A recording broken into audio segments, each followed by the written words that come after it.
Siddique Lal, Rafi മെക്കാട്ട്, Rajasenan sir ഇവരുടെയൊക്കെ കൂടെ work ചെയ്ത് ആണ് സിനിമ പഠിച്ചത്. അപ്പോൾ ഞാൻ അന്ന് വരെ പഠിച്ച ഒരു സിനിമയുടെ ഒരു ഒരു ഒരു തിരക്കഥയുടെ ഒരു ഘടന എന്ന് പറയുന്നത് ഒരിക്കലും കഥ ഒരു സ്ഥലത്ത് നിൽക്കില്ല. ഇങ്ങനെ കഥ ഓരോ ഘട്ടത്തിലും വളർന്നുകൊണ്ടിരിക്കും. അതിന് വിഭിന്നമായിട്ട് പടം തുടങ്ങി ഒരു സ്ഥലത്ത് തന്നെ നിൽക്കുന്ന ഒരു പടമാണ് കല്യാണരാമൻ. ഇതുവരെ ചെയ്ത സിനിമകളിൽ റിലീസിന് മുമ്പ് ഏറ്റവും ടെൻഷൻ അടിച്ച് നിൽക്കുന്ന പടം ഏതാണെന്ന് വെച്ച് കഴിഞ്ഞാൽ കല്യാണരാമൻ തന്നെ ഇരിക്കും. കാരണം അത് എനിക്കറിയാത്ത മേഖലയാണത്.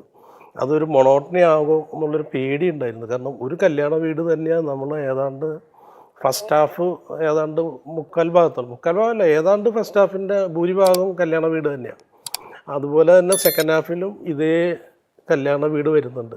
ഇപ്പോൾ നിർമ്മാതാവ് ലാലേട്ടൻ്റെ വീടാണ് അതിൽ ലാലുച്ചായൻ്റെ വീടായിട്ട് നമ്മൾ ഷൂട്ട് ചെയ്തിരിക്കുന്നത്. അപ്പോൾ ലാലേട്ടൻ വീട് പണിത് ഹൗസ് വാമിങ്ങൊന്നും നടത്തിയിട്ടില്ല.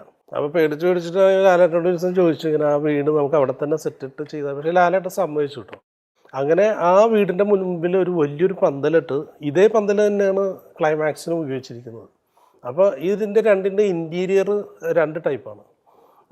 പക്ഷേ നമ്മളത് ഷൂട്ട് ചെയ്ത ഓർഡറായിട്ടൊന്നുമല്ല. കാരണം ചിലപ്പോൾ ഈ സീക്വൻസ് കുറേ എടുത്തു വരുമ്പോൾ ആർട്ടിസ്റ്റിൻ്റെ ഡേറ്റോ എന്തെങ്കിലുമൊക്കെ വെച്ചിട്ട് ക്ലൈമാക്സ് സീക്വൻസിൻ്റെ ആ പന്തൽ ഉപയോഗിക്കാം. അപ്പോൾ ഈ ആർട്ട് ഡയറക്ടർക്ക് നല്ല പണിയായിരുന്നു. അങ്ങോട്ടും ഇങ്ങോട്ടും സെറ്റപ്പ് മാറ്റിയിട്ടുകൊണ്ടേ ഇരിക്കണം. ഒരേ സ്ഥലത്ത്